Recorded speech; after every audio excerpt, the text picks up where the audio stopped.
I tried to push it out of my mind for a while, but eventually, I couldn't keep it to myself any longer. That night, I confronted him about it.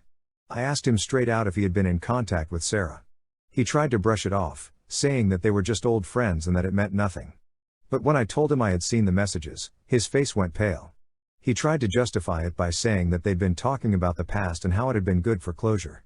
But as I pressed him further, it became clear that this wasn't just about closure. He was still emotionally attached to her. I asked him, "Why didn't you tell me? Why hide it from me?" He claimed that he didn't think it would be an issue and that he never intended for me to find out. He apologized, said it was a mistake, and promised that he was done talking to her.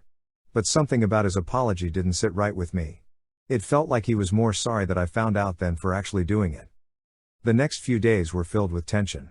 I couldn't stop thinking about what had happened. I felt like I was living in a fog. On the one hand, I wanted to believe him, he seemed remorseful, and he told me that he loved me and wanted to work things out. But on the other hand, I couldn't shake the feeling that something was missing. Was he really done talking to her? How could I trust him again after this? I tried to talk to some of my friends about it, and their opinions were divided. Some said that I should forgive him, after all, people make mistakes. Others told me that if he was emotionally invested in his ex, it was a red flag and that I needed to seriously consider if this relationship was worth continuing. I'm torn because I still love him, but I can't ignore the fact that he lied and went behind my back for months. I don't know what to do. Should I give him another chance? Or is this a sign that we're not meant to be together? I'm honestly so confused and heartbroken.